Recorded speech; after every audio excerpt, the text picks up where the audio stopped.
Sans les croisements de petits pois réalisés par Gregor Mendel, nous aurions eu beaucoup de difficultés à comprendre les fondements de l'hérédité génétique, comme par exemple le phénomène de crossing over.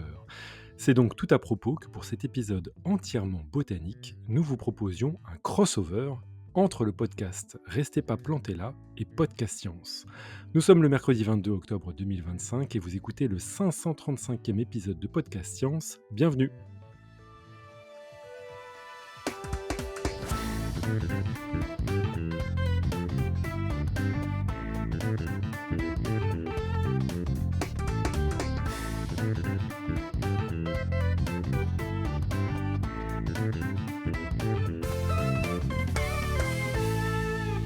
Et autour de notre table entièrement virtuelle, ce soir, nous avons le champêtre Cléora depuis la Normandie, Salut à tous. le buissonnant Gaël depuis Paris, Bonsoir. la verdoyante Eléa depuis les Diablerets en Suisse, aux côtés de l'enraciné Robin Jamet, Salut tout le monde. Salut. la maquisarde Julie depuis Nice, Salut. la florale Alexa depuis Montpellier, Yo. votre serviteur depuis Paris, Topo, qui jouera le rôle de MC de cette émission et celui de zoologiste contradictoire. Et nos invités depuis Paris, Delphine Arbelé-Bonin et Lucia Sylvain Bonfanti. Bonsoir. Bonsoir. Bonsoir. Et avant de commencer cette interview, j'aimerais présenter l'ouvrage rédigé par nos deux invités et que nous avons lu pour préparer cette émission. C'est un livre qui vient de sortir aux éditions Ulmer, Sensible par nature. Et bien que le sommaire nous présente 4 parties, moi j'ai trouvé qu'il y avait 3 grands axes dans le livre qui pourraient chacun faire l'objet de 3 livres entiers. Une partie historique et sociologique, à la racine de nos relations avec les plantes. Une partie manuel de botanique, les plantes dans le vivant entre héritage commun et trajectoires multiples. Et une autre partie qui s'appelle les singularités des plantes à la loupe. Et enfin, une partie recherche actuelle sur la sensibilité des plantes, partie qui est surnommée Être sensible. Le livre est richement illustré avec de sublimes dessins et des schémas très pédagogiques. Un coup de cœur pour les recettes de cocktails de phytohormones permettant de préparer un Route 66, un Fruit Tonic ou un Shoot Défense. Et j'ai bien entendu apprécié les très nombreux points étymologiques qui clarifient l'origine des mots botaniques avec de bien belles découvertes à la clé. Mais c'est surtout la liste de 20 expériences de sciences végétales, qu'elles soient historiques ou très modernes, qui ancrent sensibles par nature dans un dialogue rigoureux pour réhabiliter les plantes aux yeux de toutes et tous. Et pour vous présenter, Delphine et Lucia, est-ce que vous pouvez nous raconter comment vous vous êtes rencontrées toutes les deux et qu'est-ce qui vous pousse surtout à autant d'activités de médiation scientifique? Oui, bien sûr. Je peux commencer, Lucia. Vas-y, Delphine. En fait, Lucia, elle est arrivée au laboratoire un peu parce que... peut-être tu peux raconter justement comment t'es arrivée au laboratoire. Alors, bon, j'essaye de la faire courte, mais en fait, moi, je viens d'un monde où on n'étudie pas du tout le végétal.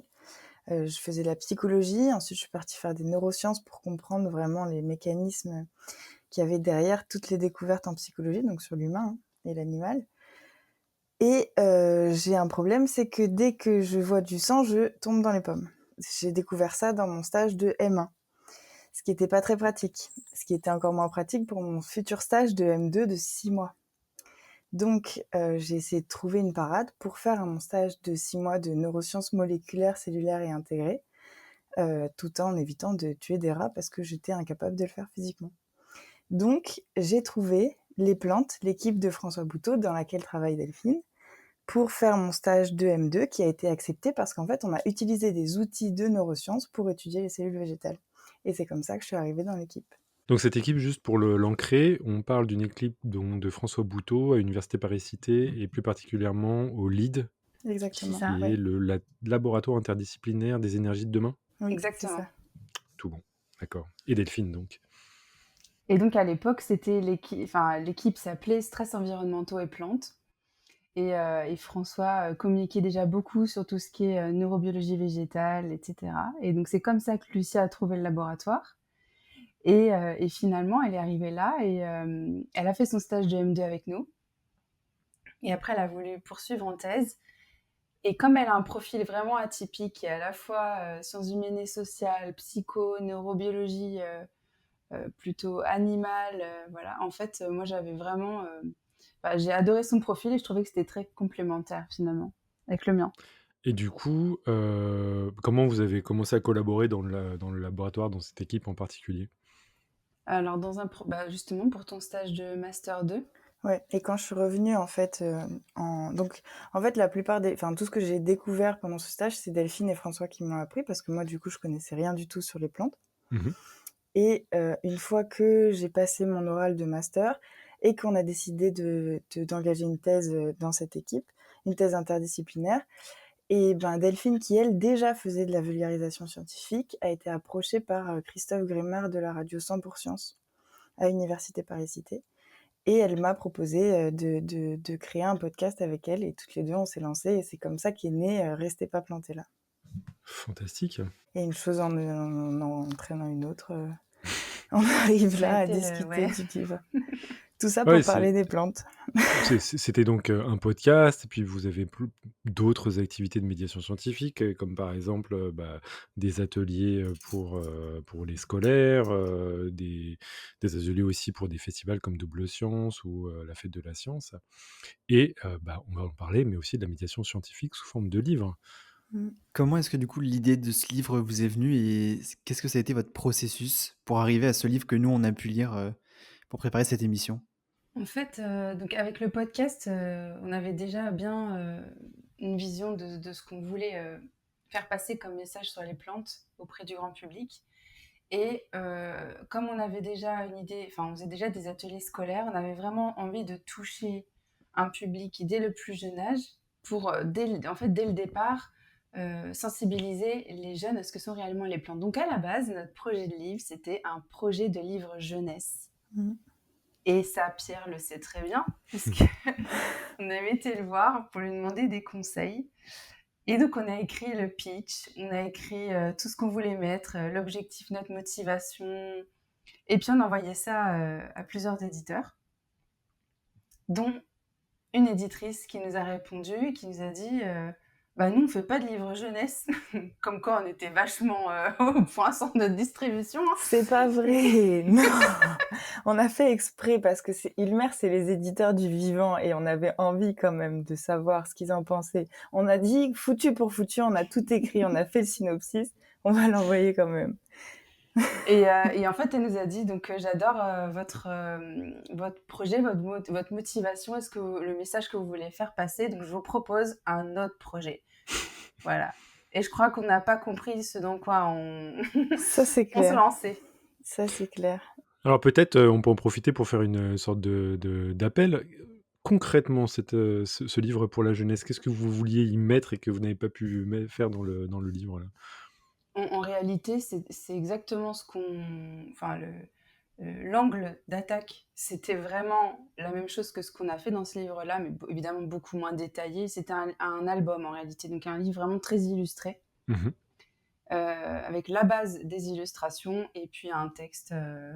Alors, on a le synopsis en tête, hein, mais est-ce qu'on va le dévoiler là? Je suis pas sûre. Mais non, pour la Donc pas de suite. scoop ce soir, tant pis. Ouais, prochain, prochain projet peut-être. Ça Mm. marche. L'idée, c'était vraiment en fait de faire redécouvrir le monde du végétal avec un angle un peu différent de ce qu'on peut voir et de placer vraiment les plantes au centre de toute de toute la découverte du monde en réalité. Ouais, c'est un peu ça l'idée. Et vous l'avez dit, en fait, le livre, il est très, très richement illustré. Delphine, je sais que tu as une fibre très artistique. Et comment s'est passée, votre collaboration avec, Claire Marta, qui est l'illustratrice du livre? C'est une connaissance? Comment vous avez, justement travaillé avec elle? Alors, c'est pas une connaissance, c'est les éditrices qui nous ont conseillé Claire Marta. Et ce qui est d'ailleurs super. En fait, à la base, on avait une idée en tête de ce qu'on voulait comme illustration. Et avec du recul, c'était finalement assez classique. Et donc, l'éditrice qui est Souyapa Amji nous a conseillé une autre illustratrice. Et maintenant, on ne verrait pas ce livre autrement que comme il est illustré maintenant. Parce que vraiment, il y a une forme de sensibilité aussi, un modernisme et des couleurs vraiment impressionnantes. Ça fait beaucoup ça donne beaucoup d'âme à ce livre et aux écrits en réalité, ces illustrations-là. Ouais, moi, ce que je trouve remarquable, c'est qu'il y a à la fois cet aspect un tout petit peu planche botanique et d'autre part, ben, des infographies presque, justement, c'est ce dont je parlais, avec les cocktails. C'est vraiment décrit comme, on pourrait ouvrir un livre de recettes de cocktails dans lequel on voit exactement les niveaux de petits shots qu'il faut faire, pour avoir, telle ou telle hormone pour obtenir une potion. Non, non, vraiment, il y a différents styles qui sont développés dans le livre avec une seule illustratrice. Mais il y a aussi une iconographie, avec des photographies et j'ai vu que vous y avez participé. Vous avez donné vos propres photos. Est-ce que vous étiez tenté de faire, le livre en entier comme ça, en prenant toutes les photos qui sont, à l'intérieur du livre? Non, je crois pas, non, bon, ça aurait été impossible. En plus, on est quand même très pointilleuse et heu D'accord.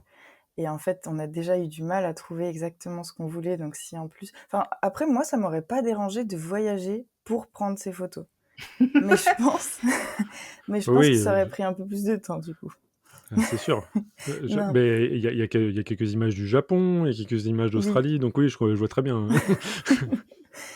Et on voulait vraiment ce mélange de, vidéos, photos, illustrations. Il y a même des illustrations qui sont rajoutées sur des photos. Heu, on voulait vraiment, toute cette diversité-là et en plus, il y a une grande diversité dans les illustrations que Claire Martin a apportées donc non, franchement, on a été super contentes, du début jusqu'à la fin de cet accompagnement et de chaque patte qui a participé à ce livre. Et alors, le livre, commence avec une dédicace, hein, dédié à François. C'est marqué: «À François pour les racines solides, les coups de pouce ensoleillés et la liberté de pousser de travers si besoin». Est-ce que c'est bien François Bouteau que nous avons reçu nous-mêmes, sur Podcast Science?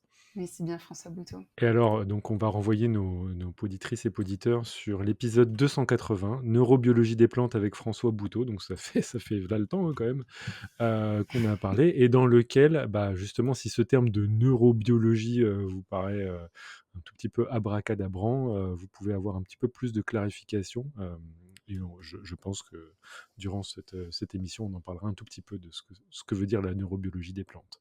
Ouais, donc il est dédié à François parce qu'en réalité, tout ce qu'il y a dans ce livre a été possible grâce à François. C'est notre encyclopédie vivante. Euh, cette forme de tout est possible avec lui, de bienveillance et de confiance qui fait que tout devient possible. Et vraiment, le fait que Lucia soit arrivée dans cette équipe, qu'on se soit rencontrés, que François soit le médiateur dans toute cette histoire, joue énormément dans ce que le livre est aujourd'hui. Et alors du coup, le livre, dans quelle mesure est-ce que le podcast Restez pas planté là, il a aidé à sa rédaction?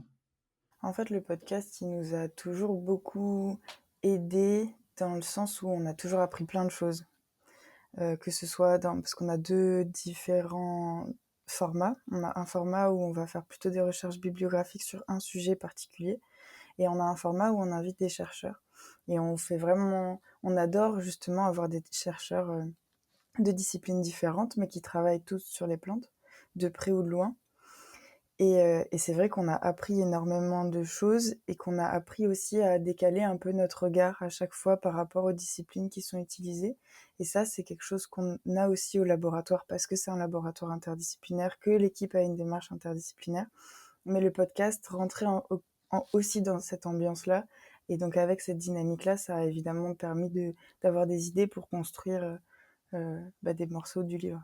Ouais, par exemple, on a reçu Agnès Guillot dans un épisode qui est roboticienne et qui a fait des livres sur le biomimétisme et à la fois animal et végétal. Et elle a écrit un livre qui, en fait, nous a fait connaître un scientifique, dont j'ai oublié le nom, évidemment. Mais parce que, oui, j'ai une mémoire de poisson rouge. J'ai mis... ça te revient ou pas? Oui, c'est Raoul Français. Merci beaucoup. Et donc, elle a écrit un livre sur ce personnage-là. Et en fait, c'est grâce à elle qu'on l'a connu, on a pris conscience de l'importance de ses travaux. Et donc, on en a parlé aussi dans le livre, du coup. OK, oui, bah, Un exemple. spoiler de ce qui nous arrive à la fin de l'épisode, d'ailleurs. Tiens, j'en profite pour dire que Eléa, a un message pour vous vis-à-vis de l'iconographie. Je sais pas si tu veux le partager, Eléa? Ah oui, non, si vous avez besoin de photos de plantes du Japon ou de ou d'ailleurs, j'en ai un certain nombre si jamais. Génial. Ouais, on est peut-être moins voyageuses alors du coup. Ah, vous êtes allés quand même au Japon? C'est vrai. Oui. D'ailleurs, c'est pas une photo de vous, Non. cet arbre sur lequel, il y a un cèdre du mont Takao au Japon entouré de Shimenawa. Shiminawa, c'est une corde Donc ça, sacrée. c'est pas votre photo? Non. Non. D'accord, dommage. Bah, on va attaquer un tout petit peu cette partie justement, ça, cette photo du Japon, je l'ai tirée de la partie plutôt, orientée histoire et société et comme on va parler beaucoup de plantes, bah, je pense qu'on peut commencer par de l'étymologie. Une précision s'impose. Quelle est l'origine contre-intuitive du mot végétal que j'ai découvert dans votre livre? Alors ça, c'est quelque chose qui nous tient à cœur. Enfin, quand on l'a découvert, on a trouvé ça hallucinant. Alors, le mot végétal, ça vient de végéter et du latin vegetare, qui veut dire croître, mais croître de façon dynamique. Et c'est tout l'inverse du sens qu'on lui donne aujourd'hui. Quand on dit végéter, être un légume, ben, en fait, c'est vraiment la référence à quelque chose d'inactif, de très lent, voire de passif, Bah, oui, oui. alors que la racine est complètement à l'inverse. La racine latine est complètement à l'inverse. Et en fait, au fil du temps, ce sens-là a évolué. Donc, au tout début, végéter, c'était vraiment le sens latin, c'était vraiment le côté croître, avec cette opulence de végétal. Et en réalité, au fur et à mesure du temps, il a pris ce sens beaucoup plus de passivité. J'ai trouvé ça complètement dingue. Bah, alors que quand même on parle assez régulièrement de végétal, que ce soit dans les sciences végétales et cetera. De louper cette étymologie qui veut dire pousser, exciter, animer, c'est genre vraiment d'avoir opposé végétal et animaux alors qu'au final animé et végétal ça veut presque dire la même chose.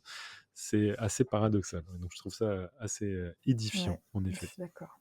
Et justement sur l'histoire entre l'humain et les plantes, de quand est-ce que ça date les premières traces de notre histoire commune? Les toutes premières traces qui sont arrivées jusqu'à nous, c'est vraiment des traces liées plutôt à l'usage du feu, enfin en fait que le bois a été utilisé pour le feu. Donc ça date, je crois qu'il y a 1 million d'années.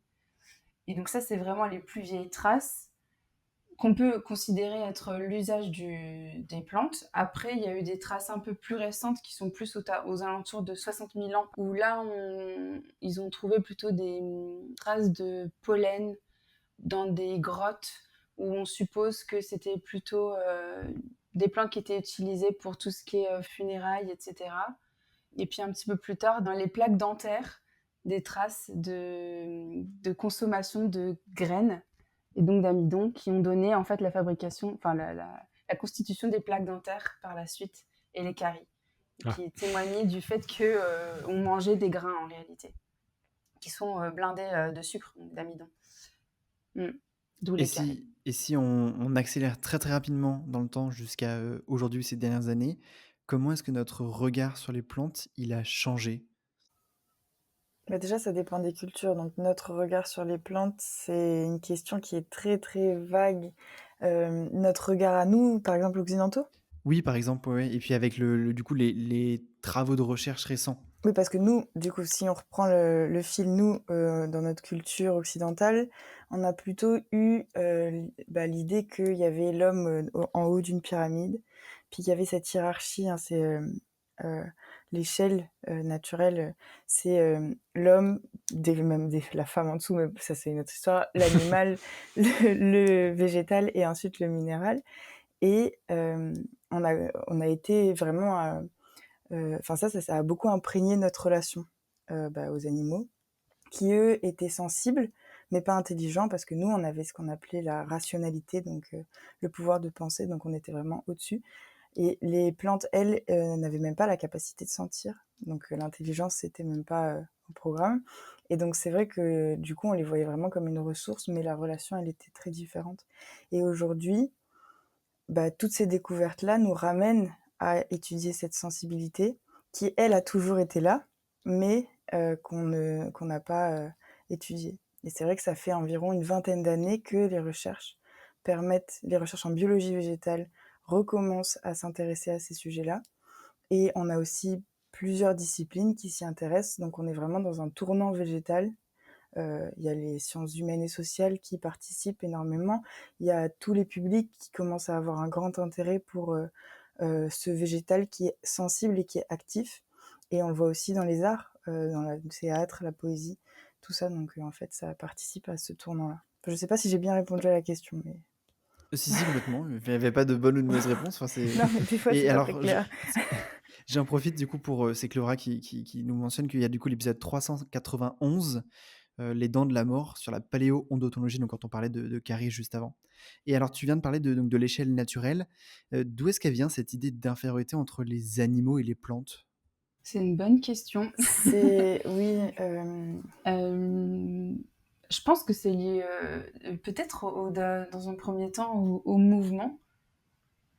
Le fait que les animaux, sont mobiles et les plantes pas forcément. Après, ouais, j'ai pas d'idée claire, sur la question. Cette échelle-là, elle date quand même, d'Aristote, hein, donc ça date pas Mmh. d'hier non plus. C'est quelque chose qui nous a beaucoup imprégné et pourtant, enfin, ça a imprégné les sciences et la société en général, mais il y a eu toujours des, rapports au végétal à la marge, et en Occident aussi en réalité, hein. Un rapport, sensible, beaucoup plus, dans l'observation du végétal et des plantes.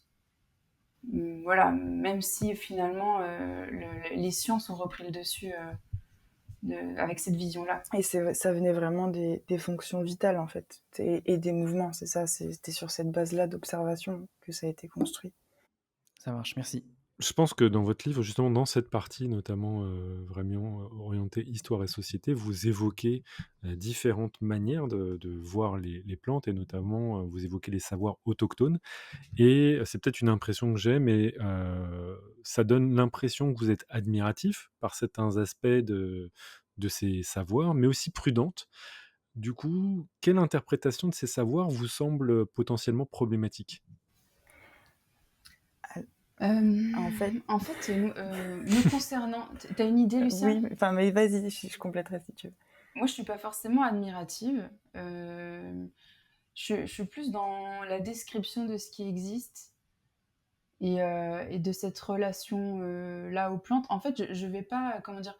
Je vais pas renier ma propre relation aux plantes en disant: «Mince, ça aurait été cool d'avoir quelque chose de plus sensible, plus dans la cohabitation». On a l'histoire qu'on a avec, les plantes et on peut pas le changer. Donc je suis pas forcément envieuse de ce rapport-là aux plantes et je ne suis pas contre non plus le fait que chacun ait ses propres croyances et dans le livre, on décrit en fait les différentes croyances, et ce rapport sensible au végétal dont on peut s'inspirer d'une certaine manière, notamment dans la cohabitation avec les plantes, le respect envers le vivant. Donc il y a des formes d'inspiration, il y a des formes de croyances qui sont propres à chacun et chacune et qui, sont tout à fait respectables. Et il y a ce qu'on peut concrètement décrire quand on est scientifique et qui explique, des intuitions plus, autochtones justement. Lucia, une perspective différente sur cette question? Différentes non, mais enfin, en tout cas, nous, on a voulu être juste, en fait, dans ce livre. On a voulu être juste, bah, à tous les niveaux. C'est difficile, mais l'idée, c'était vraiment d'être précis et juste, donc c'était assez compliqué. Mais pour ce cas-là, en fait, l'idée, c'est pas de s'approprier, ni d'idolâtrer ces savoirs. C'était vraiment, bah, juste, c'est ça, les faire ressortir dans leur propre cadre culturel, pour retracer nos relations végétales dans le temps et dans l'espace et de reconnaître aussi cette légitimité quand même, épistémologique parce qu'ils produisent quand même des savoirs, qui sont, bah, intéressants et qui sont là donc on voulait vraiment les mettre en lumière et ce qu'a dit Delphine sur les coopérations, bah, je suis tout à fait d'accord, ça peut être, des pistes d'inspiration. En parlant de pistes d'inspiration, moi, j'ai découvert grâce à votre, livre, une pratique, japonaise que je connaissais absolument pas, qui s'appelle le Mugi-Fumi et j'ai trouvé ça complètement dingue. Est-ce que vous pouvez nous l'expliquer et est-ce qu'on arrive à comprendre le mécanisme biologique derrière cela? Alors le Mugifumi ou Mujifumi, je sais pas trop comment ça se prononce, on en parle au moment où on parle de la sensibilité au toucher. Mmh. Et en réalité, cette pratique, c'est une pratique ancestrale au Japon qui consiste à piétiner des plants de blé pour les rendre plus robustes et le fait qu'ils croient moins en hauteur, tout en gardant la même biomasse. Ouais. Et donc ça, c'est une pratique qui à l'époque se faisait en piétinant, qui parfois se fait aussi encore de cette manière-là, parce qu'il y a un peu un côté culturel, rassembler tout le monde autour de cet événement. Mais ils le font aussi maintenant avec des tracteurs qui passent comme ça sur les plants. Mais alors ça, ouais, voilà, ça, cette description, j'avoue, comment comment on peut mimer le piétinage avec un tracteur? C'est un rouleau en réalité. Donc ça, Ah, d'accord, OK. ouais, ouais. Il roule pas directement sur les plants? Si, Le tracteur? en fait, il y a un rouleau comme un cylindre devant le tracteur Ouais, qui passe et qui écrase comme ça les plants. mais on est d'accord, Mais le tracteur lui-même, il passe pas sur les plants? non, les Ah. roues, non, passent entre Ah oui, entre d'accord, ouais, je vois. les OK, OK, lignes OK. de plants, ouais, Je vois mieux. c'est ça. Et donc biologiquement, en fait, ça s'explique par la thigmomorphogénèse, Waouh. c'est-à-dire Oh, on est sur c'est un gros mot. c'est-à-dire la capacité à définir la forme par le toucher. D'accord. Et en réalité, donc ça a été montré dans les années 80, je crois, ou 90. Donc Et tigmo, ça veut dire toucher, voilà, morphogénèse, c'est la genèse des formes, c'est ça? voilà, OK, la fabrication de la forme. Et donc en fait, ça s'explique par le fait que les cellules de plantes ont des capteurs mécaniques à la surface de leur membrane OK. qui sont sensibles au toucher et à l'intensité de ce toucher-là.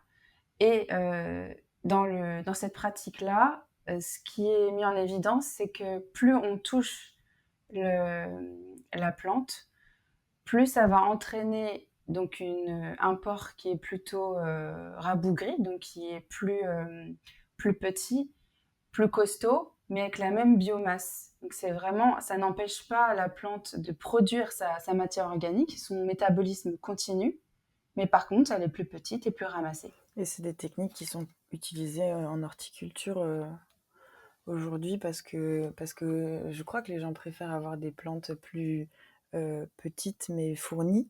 Et aussi pour le transport, ça fait gagner pas mal de place. Voilà, c'est, l'expérience 8 de votre livre qui parle de cette morphogénèse, la forme de la bryone Sur la dioïque. Bryone, ouais. Voilà, donc c'est une autre plante qui présente les mêmes, caractéristiques ou en tout cas les mêmes réactions par rapport, au toucher et je trouve que là, on a fait une magnifique transition, sur la biologie des plantes et donc je vais laisser, Gaël, reprendre la main. Merci pour cette formidable transition. Dans le livre, du coup, vous avez toute une grosse section comme, Pierre le présentait au début, qui est dédiée à la biologie des plantes et vous parlez notamment évidemment des plantes à fleurs. Hem, Elles sont apparues il y a seulement 210 millions d'années et aujourd'hui, vous le dites dans le livre, elles pourraient représenter 90 de la diversité. Moi, je trouve ça fou qu'en si peu de temps, elles aient pu, on va dire, conquérir tant que ça la diversité, le vivant. Comment est-ce que vous expliquez ce succès si puissant et si rapide en termes d'évolution? Alors moi, j'ai ma petite explication là-dessus. Je pense que, d'une part, les plantes à fleurs, elles ont réussi à s'affranchir de l'eau pour la reproduction. C'est ce qu'on explique un peu dans le livre. C'est-à-dire qu'au fur et à mesure de l'évolution et de la diversification des plantes, le fait que le gamète mâle, donc ce qui correspondrait au spermatozoïde, qui rencontre le gamète femelle, donc qui est l'ovule, se fait principalement grâce à l'eau chez les fougères, les mousses, donc les plantes qui sont apparues bien plus tôt au cours de l'évolution. Et chez les plantes à fleurs, c'est pas le cas. Donc, elles dépendent d'autres choses qui dépendent soit du vent, soit des pollinisateurs. Et ça, c'est là que j'en viens à mon deuxième point, à mon avis, qui est aussi une force chez les plantes à fleurs, c'est-à-dire qu'elles ont été capables, entre guillemets, elles ont coopéré avec le reste du vivant. On le voit avec les insectes pour la pollinisation, au niveau des racines, avec tout ce qui est symbiose mycorhizienne, donc les champignons. Et donc le fait de s'associer avec d'autres règnes du vivant, le fait qu'elles se soient affranchies de l'eau pour se reproduire, ça, je pense que c'est l'une des grandes forces. Et le fait aussi qu'elles aient... parce que chez les plantes à fleurs, c'est là où il y a une diversité de feuilles vraiment très très différentes et qui correspond finalement à une optimisation de la photosynthèse, soit pour diminuer la quantité de lumière reçue quand on est dans un environnement très exposé au soleil, soit au contraire pour des endroits très ombragés, des feuilles qui sont très grandes, etc., pour capter un maximum de lumière. Voilà. Pour moi, c'est ça qui participe à leur succès. Et Lucia, du coup, qu'est-ce que toi tu en penses? C'est quoi ton avis sur la question? Moi, je trouve que la réponse de Delphine était super, donc très complète. Donc, je suis pas grande experte dans ce domaine-là. Je suis tout à fait d'accord avec elle. Ça marche. J'en profite juste pour rappeler que par mycorhize, on parle d'un assemblage entre champignons et racines. Je pense qu'on en parlerait, mais vu qu'on parle de champignons, moi j'aimerais bien vous poser une autre question à ce propos. C'est que la manière de fonctionner des plantes, on l'a compris, c'est un peu d'être fixé. Et je me demande si on peut extrapoler cette manière de fonctionner à tous les organismes fixés dans leur environnement, comme par exemple les champignons, certaines algues, les éponges. Est-ce que on voit voilà, des similitudes de fonctionnement entre tous ces organismes? Il y a des similitudes parce que les organismes fixés ont besoin de sentir leur milieu, donc de sentir leur environnement, ce qui se passe dans leur environnement. Après, c'est toujours différent, un fonctionnement différent des plantes, ça c'est sûr. Mais il y a forcément des similitudes parce que cette vie-là implique une perception de son environnement qui est constante et en plus, tout doit être perçu en même temps. Donc il y a une forme de sensibilité très spécifique. Bah, je crois que là, on a une transition parfaite pour expliquer un peu le titre du livre. Donc, je vous rappelle, ça s'appelle Sensible par nature. Et vous écrivez dans ce livre, la nature profonde du vivant est d'être sensible. Les plantes sont sensibles par nature. Est-ce que ça, c'est consensuel, cette idée du vivant total, sensible? Je peux retourner la question. Pourquoi du vivant insensible, c'est inenvisageable? Parce que la sensibilité se définit par le fait qu'on est capable de recevoir des informations de son environnement, de faire circuler des messages, soit quand on est unicellulaire, donc quand on est constitué d'une seule cellule à l'intérieur de cette cellule-là, Mmh. soit quand on est pluricellulaire, constitué de plusieurs cellules à l'intérieur de son organisme, et qu'on va agir en fonction. C'est comme ça qu'on définit la sensibilité, et dès l'instant qu'on est constitué de cellules, on est sensible, puisqu'on a nécessairement besoin d'échanger avec son environnement et de le percevoir, enfin de recevoir toutes ces informations-là. Donc voilà, évidemment que par nature, finalement, le vivant est Et sensible. c'est un consensus, tout à fait, c'est un fait biologique. Le vivant est sensible. Et on ne parle pas du tout d'une sensibilité où il y a des émotions. Non, c'est vraiment la Mmh. définition que Delphine vient de donner sur la perception, sur la réception, de son environnement. Après, le terme sensible, dans le monde académique, il n'est pas tant utilisé que ça, Ouais. finalement. En biologie, par exemple, on parle de perception à la lumière, perception à la gravité. Or, perception, c'est un peu un mot qu'on ne peut pas utiliser pour n'importe... En sciences humaines et sociales, ça va impliquer plus une intégration qui serait liée à un système neuronal. D'accord. Donc, le mot en lui-même n'est pas forcément très répandu en sciences. Par contre, le fait que c'est sensible et la manière dont on le décrit là, c'est un fait, c'est possible. Enfin, c'est le vivant qui est comme ça. Alors, posons la question, puisque vous dites que le vivant est nécessairement sensible et qu'il y a toujours cet exemple qu'on va citer, celui des virus. Est-ce que les virus ont cette propriété de d'être vivants à travers cette sensibilité? Est-ce que des virus sensibles, ça existe? Alors moi, il n'y avait pas un débat sur est-ce que les virus sont vivants ou non. Ouais, il y a un gros Si, débat si, sur En justement, fait, c'est moi, pour c'est ça que... plutôt ça.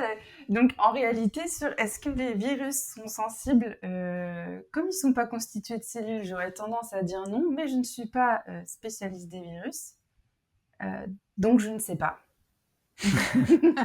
Voilà. Très bien, très bien. Ok. Bon, moi j'ai ma petite opinion sur le sujet, mais c'est justement, je pense qu'il y a un spectre. C'est pas qu'une caractéristique qui fait le vivant. Et le fait qu'on se limite aux cellules, je pense que c'est un petit peu réducteur. C'est pour ça que je voulais aller dans cette direction virale. En tout cas, je suis vraiment interloqué par cette propriété du vivant qu'est la sensibilité. Et à vrai dire, avant de lire votre livre, je ne l'avais jamais envisagé comme, voilà, de toute façon, le vivant est sensible. Donc c'est très bien. C'est chouette. Et Il y a besoin de communiquer avec l'extérieur, donc il y a besoin d'une forme de sensibilité au sens sensible, sens quoi, sentir. comme on l'entend. Oui, oui, Ouais. capter une information, Oui. quoi. On a Ouais, ouais. besoin de capter une information pour pouvoir la gérer. Alors, je comprends justement avec la cellule, parce que d'une certaine manière, il y a un confinement de certaines structures à l'intérieur de la cellule. Et du coup, si c'est confiné, bah, faut communiquer avec le milieu extérieur. Mais j'avoue que ça me tord un tout petit peu le cerveau d'essayer d'envisager quelque chose de contradictoire à ça. Mais voilà. Alexa, je crois que tu as une question. Oui, moi, en fait, cette définition du mot sensible me fait penser à des vieux traités de philosophie qui, il me semble, utilisaient sensible de cette façon-là. Est-ce que c'est vrai ou, ou vous pensez que c'est encore différent? Moi, j'ai aucune idée de ça, je ne sais pas il me toi, semble avoir lu mais des choses qui allaient dans ce sens-là il y a très longtemps, ça c'est clair, oui, oui. Mais après, les écrits exacts et les noms, j'aurais du mal à le dire. Enfin, là, j'ai pas dans ma tête. Dans ma tête, mais c'est assez vague. C'était des histoires de justement la question de. À l'époque, c'était même l'animal est-il sensible? Donc ça, ça remonte même encore au-delà. Mais bon, ça correspond à une époque et justement, ça me faisait vraiment penser à ça. Et pour reprendre à ce que Pierre disait, oui, la question de est-ce que les virus vont pouvoir. Enfin, est-ce qu'ils vont être sensibles? Est-ce qu'on peut considérer que si on a besoin de parasiter une cellule, par exemple, c'est une sensibilité ou pas? Je pense qu'on est vraiment à la marge. Bah, en fait, moi, j'aime bien penser que, en fait, on n'a juste pas les outils pour le voir maintenant. Et Ouais. c'est ça qui a fait qu'aujourd'hui, on peut dire sensible par nature en parlant d'une plante, c'est tous les outils qui se sont développés depuis. Je crois qu'en fait, la question pourrait se poser quand on arrivera à dire est-ce qu'un caillou c'est sensible ou pas. Oui. En fait, on devrait donc du commencer coup, par des est-ce qu'un caillou contre-exemples. est vivant? Oui, voilà. Mais je pense qu'il y a un moment où on va trouver des porosités. Et c'est pour ça que je rappelais qu'il n'y a pas qu'une caractéristique qui va nous permettre de dire si quelque chose est vivant ou pas. Et d'ailleurs, vous, dans votre livre, vous en parlez de 6 essentiels. Donc il y a matière organique, cellules, matériel génétique, reproduction, communiquer, mourir. Alors, comme je vous l'ai dit, on a instinctivement envie d'apporter des contre-exemples, hein. Dès qu'on nous donne 6 trucs, on va dire moi j'ai trouvé le truc qui marche pas. Mais moi, ce qui m'a le plus surpris, c'est quand même cette notion de communication, on l'a vu, donc c'était idée de... C'est un peu une extension de la sensibilité, mais surtout de mort. Pourquoi ce critère de mort vous semble indissociable du vivant? En fait, moi, j'avais envie de le spécifier parce que quand on risque de mourir, c'est que par définition, on est vivant et surtout, ça rejoint le fait qu'on est composé de matière organique et que la mort nécessite la décomposition de la matière organique qui servira à nourrir d'autres vivants. Et, euh, et donc, cette notion de décomposition et du fait qu'on revient à la matière organique initiale, je trouvais ça intéressant. Et alors, je ne sais pas à quel point c'est quelque chose qui est, euh, qui est, qui est très, comment dire, présent dans les écrits académiques, mais moi je trouvais ça intéressant de le rajouter. D'une part parce qu'il y a ce risque quand on est vivant de mourir, puisque ça fait partie de la vie finalement, et parce que aussi ça rejoint le fait qu'on revient à la matière organique. Et le fait de mettre ces caractéristiques-là de communication et de mortalité, en fait, on voulait les inclure pour vraiment intégrer une vision relationnelle et systémique de la vie et du Mmh. vivant. Donc c'était assez important pour nous. Et puis la communication cellulaire, c'est des choses qu'on observe au laboratoire, nous, enfin en tant que scientifiques. Donc c'est vrai que ça nous tenait à cœur. Et Léa, tu as une petite remarque à apporter sur Oui, ces caractéristiques? c'est ambitieux de donner des caractéristiques du vivant et dans le bouquin qu'on a écrit avec Tania et Agatha sur la battle du vivant, on a longtemps Mmh. discuté de c'est quoi les Ah ouais, c'est caractéristiques dur. du vivant. Et au final, nous, on avait synthétisé ça comme 3 critères. Il fallait que l'organisme puisse se reproduire de façon autonome, qu'il y changeait dans le temps, ce qui permettait de couvrir un peu cette notion de naissance, croissance, mort, etc. Et que ça échangeait de la matière avec le monde extérieur, en gros. Mmh. Et on avait réussi à synthétiser comme ça, mais on avait quand même abordé toutes les fonctions du vivant. Mais après, en astrobiologie, ça aussi, c'est vraiment, notamment, il y a plusieurs définitions et il y a toujours pas un accord, clair, sur les définitions parce que quand les gens recherchent de la vie sur les autres planètes ou se posent la question de comment on pourrait la détecter, en fait, je trouve que ça rejoint vachement toutes ces thématiques-là, où on se pose la question de, voilà, comment décrire le vivant et est-ce qu'on peut pas on ça va finalement pas être possible de se contenter de la vie sur Terre, mais il va falloir aussi extrapoler à ce qu'on connaît pas. Mmh. Et Mmh. bon là, on va encore au-dessus, mais c'est des débats qui sont hyper forts, dans cette communauté. Et en fait, c'est super intéressant et nous, ça nous a vraiment, dans l'équipe, ça nous intéresse énormément et d'ailleurs, effectivement, je pense que c'est le jour où on trouvera une définition claire, mais l'idée, c'était quand même de donner des grandes bases, qui puissent aider donner des pistes et justement aussi il y a un petit encadré, juste à côté, il me semble. Alors j'essaie de retrouver, qui justement explique que dans le végétal, il y a des choses qui sont à la limite du vivant. Les graines peuvent avoir l'air Oui, complètement tout à fait. mortes, avec des structures complètement... il n'y a plus de membrane du tout. Enfin, les structures cellulaires sont complètement défaites et pourtant, il y a cette potentialité de vie quand elles se réimbibent. Donc, il y a des frontières comme ça entre la vie et la mort, et définitions qu'on donne qui sortent en fait des grandes définitions qu'on peut avoir. Ouais. Ouais, vous avez parlé des graines, des spores de fougères, du Mm. pollen, mais aussi parfois des organes comme par exemple les tubercules, les bourgeons, les rhizomes, les oignons, hein, que justement, Ouais, avec heu la notion de dormance. Ouais. exactement, qui n'a pas laissé, des patates, qui avaient l'air complètement crevées et se retrouver un mois plus tard avec, un champ de patates, chez soi? Il y avait ces photos qui tournaient, justement pendant les confinements du covid parce que les gens revenaient chez eux, ils disaient: «Ah ouais, bah, ça a poussé». Gaël, toi, tu avais une autre question sur un autre phénomène, beaucoup plus vivace du coup? Oh oui, ah oui, beaucoup plus vivace. Moi, c'est la totipotence qui m'a fasciné depuis que j'ai découvert ça en fac, en première année, en biologie à Rennes. Est-ce que vous pouvez expliquer un peu en détail ce que c'est cette propriété et ce que la totipotence représente pour les plantes? Alors la totipotence, c'est toutes les potentialités. Donc c'est la capacité des cellules végétales à devenir un petit peu, à avoir plusieurs destinées, plusieurs devenirs selon les balances hormonales justement qui vont être présentes dans la cellule et autour de cette cellule.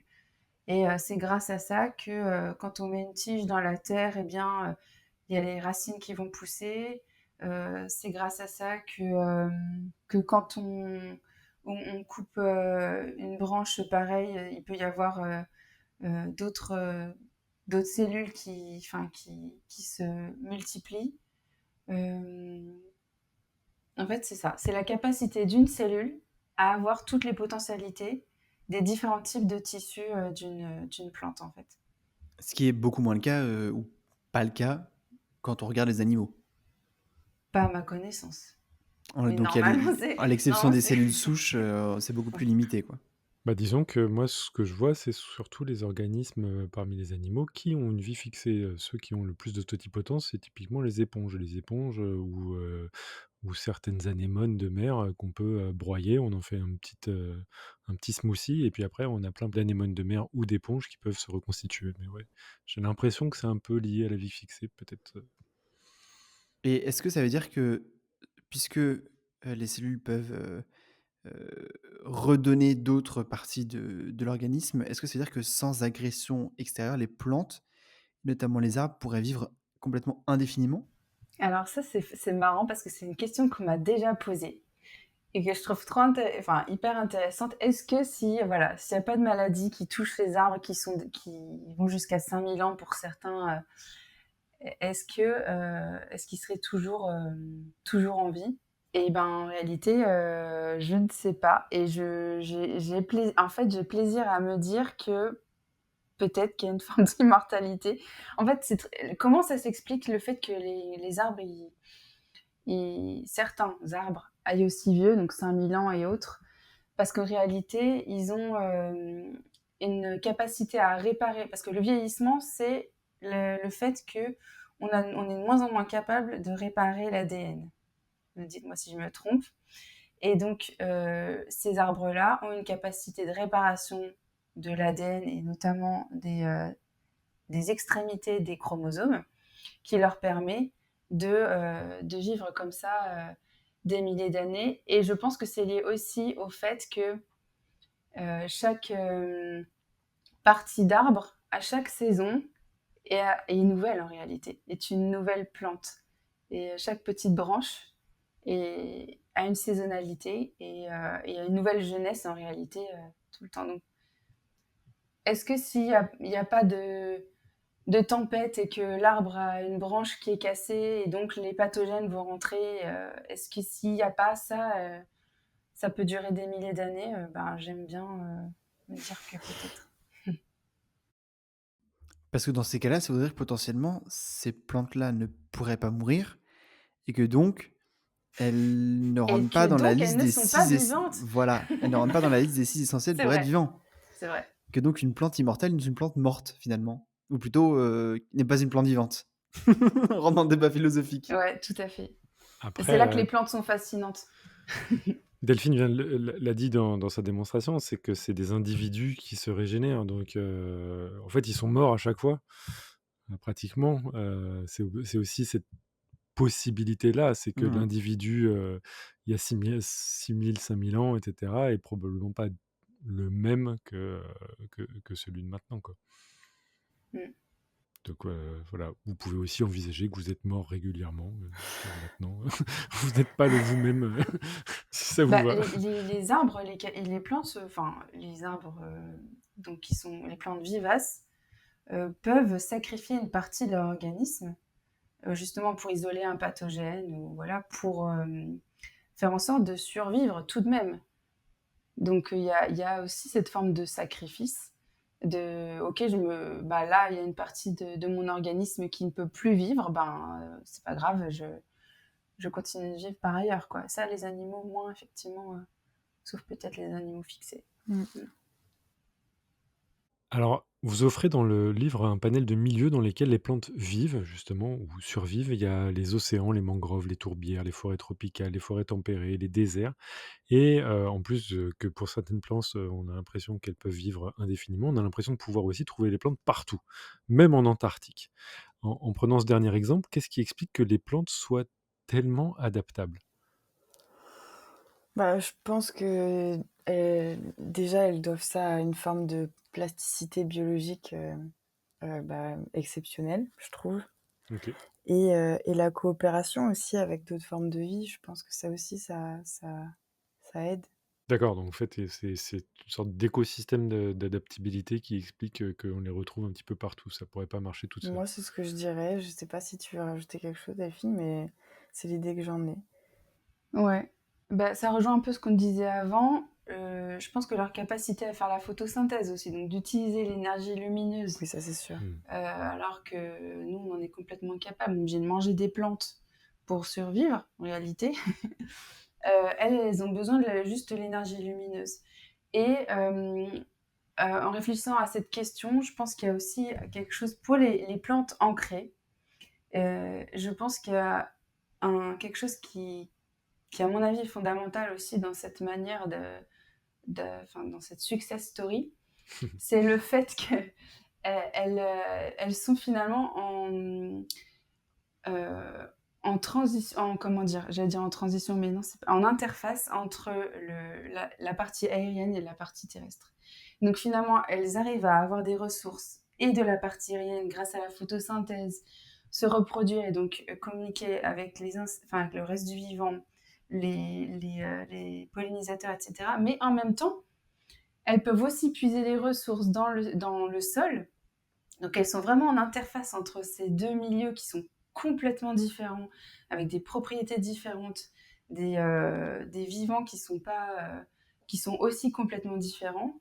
Et je pense que le fait d'être en interface entre ces deux milieux, comme ça, a participé à leur succès. Pour les plantes qui sont ancrées de cette manière. Ouais. Je vois donc un mix entre, tout d'abord la coopération, l'autonomie et la multiplication d'interfaces. C'est ça un peu pour résumer, vos idées, sur, l'adaptabilité des plantes. Bon bah, ça m'a l'air bien. Dans il y a une partie, un peu, donc comme je vous le disais, manuel de botanique, et ce que je trouve, bien, c'est aussi que vous cassez justement, cette image qu'on peut retrouver dans des manuels de biologie, le Campbell, le Raven, et cetera, dans lesquels on a une image de forme cellulaire végétale type, en forme d'hexagone, et cetera. Vous nous dites, et vous nous partagez d'ailleurs, dans l'iconographie, certains exemples, qu'il y a différentes formes de cellules de plantes. Quelles sont celles que vous avez, croisées dans votre carrière et qui sont, un tout petit peu, étonnantes? Moi, j'ai travaillé, pour ma thèse, j'ai travaillé sur des cellules de riz. Et les cellules Ouais, de riz, elles sont rondes et elles d'accord. forment des microcales, donc elles sont agglutinées ensemble. Et ça, on n'a pas mis cet exemple-là dans le livre. Mais en plus, celles qu'on culture au labo, on met dans le milieu tout ce qu'il leur faut pour se reproduire, enfin pour se multiplier, donc elles sont pas vertes, donc c'est sûr que c'était moins joli à mettre dans le livre. Mais toi, Delphine, tu as travaillé sur d'autres modèles aussi, il me semble. Ouais, en culture cellulaire. En fait, elles sont rondes parce qu'elles sont en culture cellulaire. Donc, quand elles sont organisées en organisme, elles ne sont pas rondes comme ça. Mais du coup, nous, on les observe de cette manière-là. Et les cellules de tabac aussi, en culture cellulaire, elles sont hélicoïdales. Donc, comme un tire-bouchon. Ouais, d'accord. C'est assez beau à voir. Et c'est assez original. Ensuite, il y a les cellules un exemple qui est dans le livre aussi, que moi j'aime beaucoup, c'est les cellules d'épiderme de feuilles qui Mmh. sont en forme de puzzle. Ouais. Et ça, c'est vraiment stylé. Enfin, c'est pas une forme qu'on imagine chez les plantes, et pourtant chez les dicotylédones, donc une forme de plante à fleurs, c'est assez fréquent. Ouais, bon, Ouais. alors moi, mes préférés que vous avez montrés aussi, c'est les Ouais, stomates, ça, j'adore. puisque c'est une forme de boudin. Voilà, petite forme de petite Deux petits saucisse là comme ça. boudins, ouais. Ça, c'est sûr que c'est pas exactement celle qu'on imagine quand on pense, à des, formes cellulaires végétales. On va parler maintenant de la plante, on va prendre un petit peu de recul et parler de la plante, en tant que telle, et notamment vous citez, le fait que, les plantes bougent, et notamment que on le sait depuis des travaux des Darwin, donc père et fils. Est-ce que vous pouvez nous expliquer un petit peu le protocole qu'ils ont mis en place pour pouvoir, justement, prouver la mobilité des plantes? Alors, c'était assez ingénieux. Donc, évidemment, pas de caméra, pas de timelapse à l'époque. Alors, imaginez une pièce avec au fond, en face de vous, un mur, une table sur laquelle on pose une plante. Mmh. Vous reculez de plusieurs pas. Vous disposez une vitre. Vous allez derrière cette vitre-là, donc vous voyez la plante à travers la vitre au loin. D'accord. Et vous prenez toujours le même point d'une feuille, par exemple l'extrémité d'une feuille. Et vous marquez ce point-là sur la vitre. Vous revenez une demi-heure après, vous reprenez la même feuille et vous remarquez, vous faites un deuxième point à l'endroit où se trouve l'extrémité de cette feuille. Et donc, ils ont fait ça comme ça sur plusieurs heures. Et donc, ça trace le chemin du mouvement de l'extrémité de la feuille, typiquement, sur la vitre directement. Ouais. Ingénieux, ingénieux. On voit dans leur bouquin, ils ont mis pour chaque point, il y a l'heure à laquelle ils ont pris la mesure. Et donc, c'est marrant de se dire, enfin, de les imaginer en train de faire ces tracés-là. Mm. Il y a un des mécanismes qui permet de faire du mouvement, ou en tout cas qui fait que les plantes ne sont pas si mobiles, c'est celui des moteurs à eau. Je trouve ça incroyable. Est-ce que vous pouvez expliquer ce que sont ces moteurs à eau? Alors, donc les mouvements rapides, je pense que c'est ça dont tu veux parler, Gaël. Oui, C'est ce qu'on appelle des moteurs, ce que tu appelles des moteurs à eau. En réalité, ce sont des pulvinus. Ça, c'est le nom officiel. Pulvinus, ça vient de coussin. Et en fait, ce sont donc comme des grandes bulles remplies de cellules qui elles-mêmes sont remplies d'eau et qui vont se vider d'eau d'un seul coup ou un peu plus lentement pour créer ce mouvement-là. Et donc, ça crée une asymétrie en fait entre les deux extrémités de ce pulvinus. Et cette asymétrie va créer le mouvement. Je ne sais pas si c'est imagé, si, c'est très mais clair, ouais. c'est ça le principe. C'est vraiment les mouvements d'eau dans les cellules qui vont provoquer le mouvement. Oui, il n'y a pas du tout, il y a pas du tout l'histoire de muscles. Non. C'est vraiment, Ah non, il n'y a pas de muscles chez les plantes. on est vraiment Non, non. c'est vraiment un mécanisme qui est juste un transfert et un transport d'eau dans les cellules. Mm. Oui, tout à fait. Mais Ouais. ça va être illustré J'ai par... senti l'insulte quand Non, même. non, non, mais mais attends, c'était pour les comparaison. muscles dans les C'était par plantes. comparaison parce on pense souvent que par exemple il y a besoin de muscles pour qu'il y ait des mouvements. Et du coup, chez les plantes, il n'y a pas de muscles, Exact. donc il n'y a pas de mouvement. Oui, tout à fait. Donc, c'est soit des mouvements liés à l'entrée et la sortie d'eau dans les cellules, soit des mouvements liés à la croissance, qui sont eux beaucoup plus lents du coup. D'accord. En parlant de mouvement, là j'ai besoin de vos lumières, si je puis dire, parce qu'il y a un passage que je n'ai pas compris et pendant tout le long du livre, ça m'a travaillé. Donc je cite le passage, c'est: «L'inflorescence de tournesol qui se tourne vers le soleil, c'est un phototropisme. Les pétales d'inflorescence de pissenlit qui se ferment la nuit, c'est une nyctinastie. Les vrilles du haricot qui s'enroulent au contact d'un poteau, c'est un tigmotropisme. Le piège de la dionée qui se referme quand la mouche se pose, c'est une tigmonastie.» Donc on a bien compris qu'il y avait nastie et tropisme, mais du coup, moi j'ai pas compris. Pourquoi on parle de tigmonastie pour le piège de la dionée alors qu'il se referme sur sa proie? Et aussi, vous avez parlé un peu plus tard dans le livre de tropisme négatif et tropisme positif. Alors, est-ce que vous pouvez m'expliquer? Parce que j'ai pas compris. Alors, les tropismes, pour rappel, un tropisme, c'est quand on se dirige vers la source de stimulation. D'accord. Donc, le tournesol, il se dirige vers la lumière. Ok. Une nastie, c'est une réponse à une stimulation, mais qui est non dirigée. Oh. Donc, la dionée qui se referme sur l'insecte, elle se referme peu importe le type d'insecte, et même quand c'est pas un insecte d'ailleurs. Donc en réalité, le mouvement n'est pas dirigé, il se fait toujours de la même manière. Bah voilà, j'ai mieux compris. Merci. C'est limpide. Est-ce que c'est convaincant ou pas? Ah oui, non, mais voilà, là, j'ai compris, pas de problème. Et donc, c'est pour ça que le tropisme négatif et positif, ça a un sens par rapport à la nastie, qui est toujours le même mouvement. Le tropisme, il peut se faire vers le signal ou loin du signal. Par exemple, les tiges ont un gravitropisme négatif, c'est-à-dire qu'elles vont croître à l'inverse du sens de force de gravité, Ok, et les racines, un gravitropisme positif. limpide. Merci, j'ai compris un truc. Et les mouvements d'eau dont on parlait tout à l'heure, ils médisent cette fermeture de piège de la dionée ou du Mimosa pudica, de la sensitive, celle qui ferme aussi ses feuilles quand on la touche. Ouais, très bien. Une autre question encore basique, quelque chose que vraiment là, je vous partage mes interrogations au fur et à mesure de la lecture du livre. Il y a un moment où on apprend que l'acide salicylique, c'est une phytohormone. Alors, moi, je sais que l'acide salicylique, c'est un des composés qui permet de faire l'aspirine et notamment, je ne sais pas si c'est ce que j'ai appris en biologie végétale ou si c'était, une sorte de mythe urbain. Je pensais que ça permettait à ce que la plante se défende de certaines chenilles parce que c'était, toxique. Est-ce que c'est parce que c'est possible de cumuler les 2 ou et est-ce qu'on sait pourquoi nous, ça nous sert d'antalgique?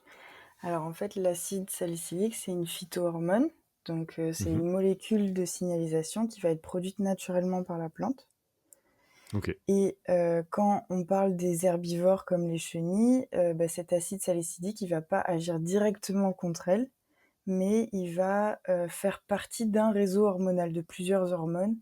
Bah, c'est comme les cocktails d'hormones dont on parlait tout à l'heure, qui va inclure d'autres molécules et donc on va avoir cette réaction in fine. OK. Mais en soi, c'est pas toxique, l'acide salicylique? Non, je crois pas. OK, d'accord. Et ben, j'ai l'impression qu'on arrive, maintenant vers la partie, justement des expériences, combinées et compilées dans votre, ouvrage, vraiment une partie sciences du végétal et avant de rentrer dans les exemples qui sont dans le livre, moi je voulais vous poser cette question à vous. Quelles sont vos plus belles expériences de sciences du végétal en laboratoire et aussi, parce que j'aime bien, vos plus grands fails? Je commence, je me lance. Très bien Delphine. Moi, quelque chose que j'ai vraiment bien aimé faire, c'était pendant ma thèse. J'ai travaillé sur une plante qui s'appelle Caquilée maritima et qui est une plante halophyte qui résiste aux conditions, enfin au sel, Très bien. mais elle résiste, elle pousse aussi dans des conditions non salées. Et je sais pas pourquoi, je suis tombée en amour de cette plante parce qu'en fait, elle est très plastique et elle croît très très bien sur des sols non salés et des sols un peu plus salés aussi, donc 100 millimolaires de sel par exemple au niveau du sol. Et ce que j'ai trouvé hyper intéressant, c'est dès qu'on augmentait la concentration en sel dans le sol, on voyait tout de suite un impact sur sa production de biomasse. Et donc là, en fait, ce qu'on appelle le stress chez les plantes a été visible tout de suite. Et j'ai trouvé ça hyper intéressant et impactant de me dire que, ok, on se rend compte juste visuellement que le stress chez la plante, c'est la diminution de la production de sa biomasse. Et après, j'ai regardé le métabolisme et je me suis rendu compte que la plante avait vraiment vrillé de métabolisme. Elle s'était adaptée aussi complètement. La photosynthèse, par exemple, l'enzyme qui est responsable de grande partie de la réaction de photosynthèse avait changé de substrat, d'affinité. Donc au lieu d'utiliser le CO2, elle utilisait plutôt l'oxygène. Et donc on n'était plus dans un système de photosynthèse, mais on était plutôt en condition de stress. Enfin bref, j'ai trouvé ça vraiment passionnant de voir cette transition entre un état normal, classique chez une plante, et un état dit de stress. C'était long, hein. Non, non. C'était long. Non, non. Non, pas du Mais tout. voilà. Par contre, il nous manque un petit fail. Ah, mais j'en ai eu plein des fails. Bah, il faut bah, voilà, Et il j'en faut ai faut faut trop choisir. et bah, j'ai peu hem, qu'est-ce que Bah, bah, pendant je que tu réfléchis réfléchis peut-être, je Lucia, est-ce que réfléchis, tu as voilà et c'est ce une que j'allais expérience, dire. Vas-y, positive, Lucia. tout d'abord? Alors moi, l'expérience, que j'ai adorée, bah, c'est une des expériences de ma thèse, c'est sur l'anesthésie. Donc j'ai Mmh. anesthésié du riz. J'ai regardé ce que la lidocaïne, un anesthésique qu'on connaît très, très bien, qu'on utilise, nous-mêmes, faisait à des cellules de riz, mais aussi à des plantes entières et j'ai mis des électrodes sur des tiges, des de petits plantules de riz et on avait 2 conditions. On avait une plante qui, était dans l'eau, les racines étaient dans l'eau et une plante dont les racines étaient dans la lidocaïne. Au bout d'un certain temps, l'idée c'était de faire une stimulation. Donc nous, on avait choisi la brûlure, de brûler un bout de la feuille et d'enregistrer le signal qui parcourait, entre les 2 électrodes. Pour la plante contrôle, on brûlait la feuille et on voyait un grand signal, signe que, la plante, percevait, la brûlure. En plus, on peut voir ces signaux caractéristiques, donc on peut les décortiquer, donc on voyait vraiment que c'était ça. Et chez la plante anesthésiée, on n'avait pas ou très très peu de signal, ce qui montrait que la plante était devenue insensible. Et ça, c'était vraiment... j'ai adoré faire ces expériences. Alors, qu'est-ce que tu adorais, Lucia? Cramer des feuilles de riz, c'est Étudier ça? la sensibilité en brûlant du tabac, tout à fait, pour un maximum de cohérence.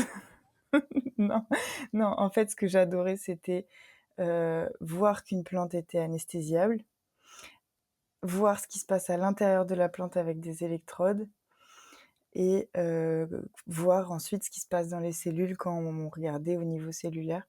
En fait, c'était vraiment de pouvoir voir tout ça et de pouvoir, ouais, juste, utiliser parce que moi, donc c'était au début de ma thèse, je sortais d'un master de neurosciences et j'utilisais les électrodes que je pensais pas, même pas 6 mois auparavant, pouvoir être utilisées sur du végétal. Et donc les anesthésiques, n'en parlons même pas, les questions que ça pose une fois qu'on sait que, les plantes sont anesthésiables. Bon, ça, c'est pas moi qui le montre, hein, c'est pas nous dans l'équipe, c'est une très vieille hypothèse du 19e siècle de Claude Bernard. Mais moi, je découvrais tout ça et c'était incroyable. Et je voulais continuer ces travaux. En fait, il y avait un gros mot quand je suis arrivée en master de neurosciences, c'était l'électrophysiologie. L'électrophysiologie, c'est l'étude des courants à l'intérieur des cellules, c'est l'étude de tous ces signaux chimiques électriques qui passent dans la plante, dans l'animal, enfin dans le vivant en fait. Et je voulais étudier, je trouvais ça marrant de finir ma thèse sur des études en électrophysiologie poussées, en faisant vraiment au niveau cellulaire avec je sais pas comment on peut appeler, c'est des électrodes, mais vraiment toutes petites. Et pour faire ça, il fallait faire des petites, ce qu'on appelle des micro-suçoirs. OK. Donc ça, c'est mon fail, hein. J'ai pas fait de Très bien, on transition, mais enchaîne. je suis partie tout de suite. Et en fait, les micro-suçoirs, c'est donc une toute petite pipette en verre, très très fine, tellement fine qu'on puisse la voir au microscope. Il fallait que ce soit arqué pour pouvoir contenir une cellule à l'intérieur, pour qu'on puisse garder la cellule avec un peu d'air. Donc l'idée, c'était de la contenir et de mettre une autre électrode qui, elle, va mesurer les courants à l'intérieur. J'ai passé des nuits à y penser, j'ai passé des journées à m'entraîner. J'ai réussi une seule fois à faire un micro-suçoir et j'ai jamais pu faire les études concernant ça. Donc ça, c'est mon seul regret. Mais j'ai eu plein d'autres choses super. Très bien. Alors moi, juste concrètement, comment on je sais pas, on fait un protocole de cramage de riz? Qu'est-ce qui se passe concrètement quand on crame du riz?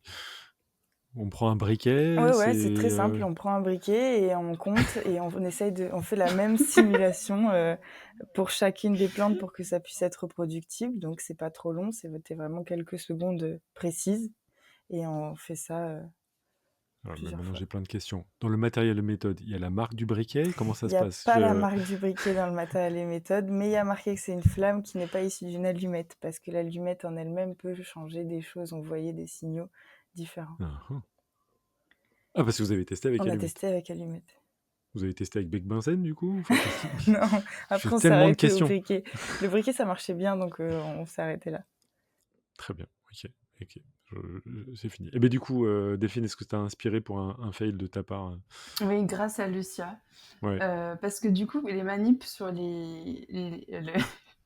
ça va rejoindre le cramage de feuilles, je pense, mais c'est donc on a continué d'étudier les anesthésiques chez le haricot OK. et on a voulu voir si ça avait un impact, étude qu'on poursuit d'ailleurs, hein, toujours, sur les mouvements justement des feuilles de haricots qui sont des nasties. Là, je mis le papillon, ça fait des mouvements entre la nuit et le jour. Et donc on a anesthésié le haricot, mais on a trop anesthésié le haricot, et donc il est mort. D'accord. Oui, oui, ce qui marche Voilà, pour les animaux aussi, Oui. hein, il y a généralement, effectivement, mais là le dosage du coup était trop rapide, enfin plus rapide qu'on imaginait. Enfin ça a vraiment agi très très vite. et voilà. Et c'est pareil, c'était de la lidocaïne pour anesthésier les haricots ou c'était une autre, Ouais, non, oui. c'est le même? D'accord. Mmh.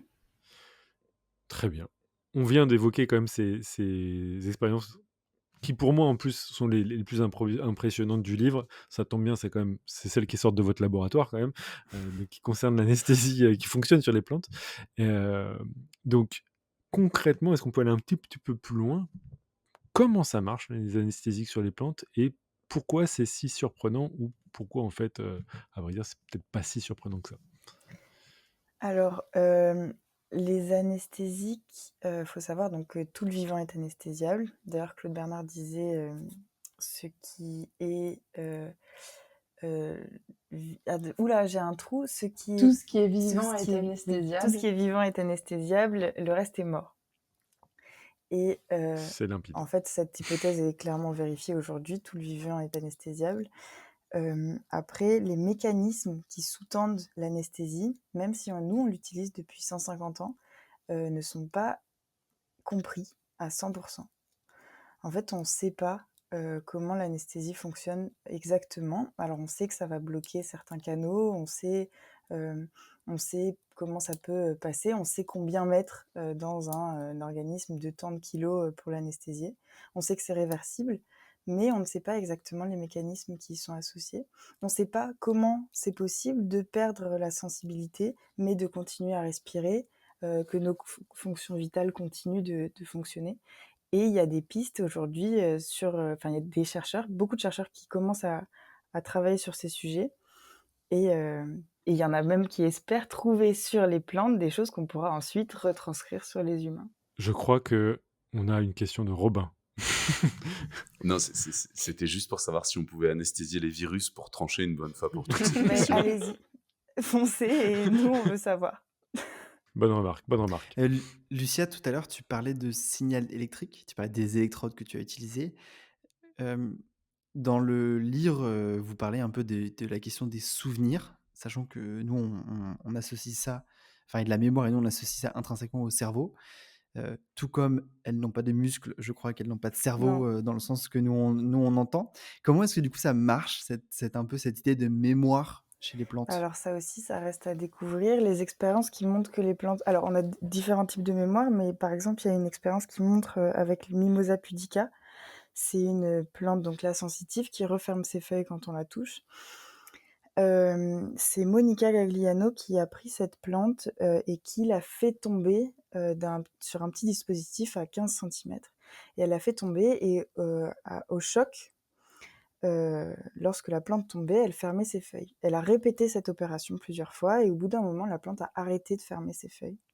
Elle a arrêté de fermer ses feuilles lorsqu'elle tombait de ce dispositif, mais par contre, quand on l'a touchée, elle continuait de fermer ses feuilles. Donc c'est pas qu'elle était devenue insensible au toucher, loin de là, c'est qu'elle s'était habituée et cette habituation, elle durait 28 jours. Donc ça, c'est une étude qui montre qu'il y a des formes d'apprentissage chez les plantes. Après, pour tout ce qui concerne les mécanismes, bah, ça, tout reste encore à découvrir parce qu'on est au début de tout ce champ de recherche et donc moi j'aurais pas de réponse exacte à donner sur comment ça fonctionne. Donc on connaît on l'a vu, mais on ne sait pas encore l'expliquer physiologiquement parlant comment ça marche, c'est ça? Exactement. D'accord. Et Je oui, Delphine, tu voulais rajouter quelque chose sur le Oui, sujet? peut-être. En fait, Mmh. sur ce mécanisme de mémoire, à court terme, effectivement, il y a pour l'instant, il y a pas vraiment de piste. Chez les animaux, il me semble que les canaux ioniques et la signalisation, enfin, justement, ces canaux à la surface des cellules et la signalisation calcique, donc les concentrations, de calcium intracellulaire sont impliquées, mais on n'a pas vraiment encore, ce qui est la base de la mémoire à court terme.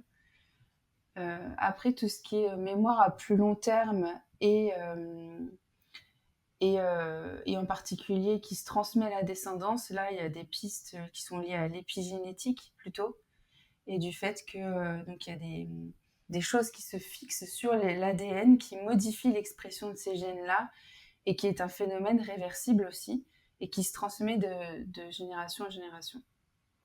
Et concernant, alors cette fois-ci non pas la mémoire, mais la communication à distance des plantes, qu'est-ce qu'on comprend aujourd'hui, des mécanismes physiologiques derrière cette communication? Alors, bah, cette communication, elle peut être initiée par des composés organovolatiles. Les composés organovolatiles, nous, on peut les sentir, hein, c'est dans l'air, c'est ce que les plantes vont libérer. Elles peuvent le libérer par les feuilles. Par exemple, quand on se trimballe en forêt, on perçoit énormément de composés organovolatiles. Et il y a des études qui montrent que toutes les plantes libèrent des composés organovolatiles. Mais par exemple, quand une plante va se faire croquer en forêt par un herbivore, elle va libérer ces composés organovolatiles qui vont se transmettre et d'autres plantes vont les percevoir et commencer à réagir à l'herbivore qui s'approche alors qu'elles-mêmes ne sont pas attaquées. Donc on a toutes ces mises en place-là. Il y a aussi l'expérience de la cuscute. La cuscute, c'est une plante qui, elle, n'a de ressources que pour croître dans les premiers temps de sa vie et elle doit vite trouver une plante haute dans laquelle elle va puiser ses réserves. Et en fait, il y a une super, plein de vidéos qui montrent que si vous mettez une cuscute à côté d'un plant de riz et d'une tomate, la cuscute qui est parasite de la tomate va directement se diriger vers la tomate. Et c'est qu'en fait, elle perçoit ces composés organovolatiles que la tomate libère. Et c'est flagrant, quoi. On la voit partir tout de suite vers la tomate. C'est une espèce parasitaire en plus, Mm. donc il y a presque une question de vie ou de mort de détecter cet autre organisme. Complètement. Bon, bah, merci pour ce panel assez fascinant. Je pense que vous serez tous convaincus que Sensible par nature est un livre à mettre sous le sapin, par exemple.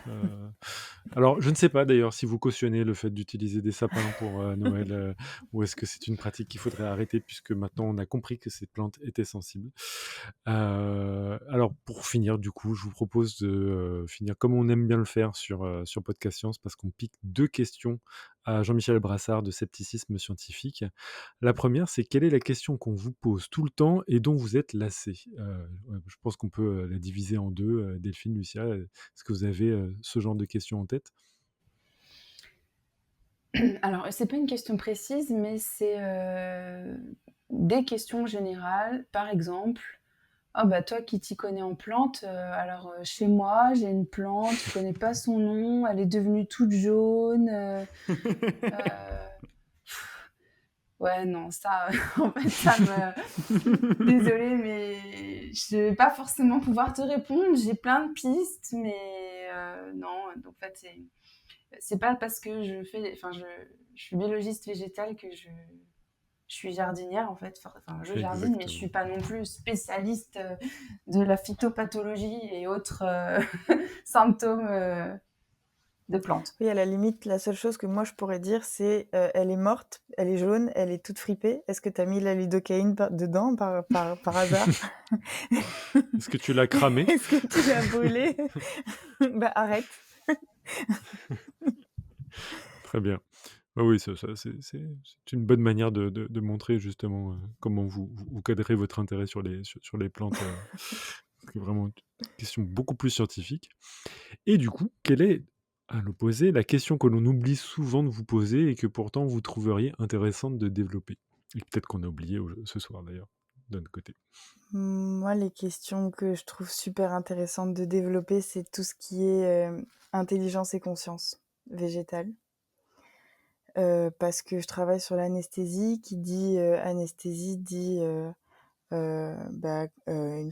sensible à son environnement, perte de sensibilité à son environnement et tous ces questionnements sur comment ça fonctionne de percevoir son environnement quand on est une plante. En plus, là, il y a des études qui montrent que les plantes sont capables de percevoir leur corps dans l'espace. Elles sont douées de proprioception.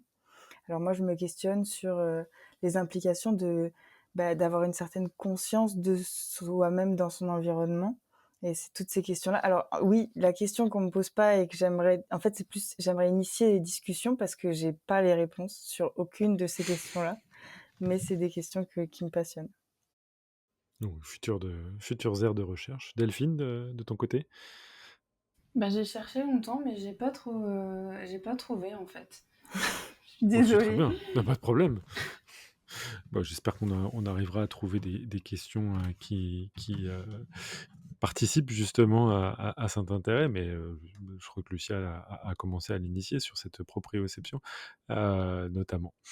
Alors, autre requête qu'on vous a formulée, en plus de vous bombarder de questions ce soir, c'est de venir avec une citation. Est-ce que vous êtes venu avec la fameuse quote de l'émission?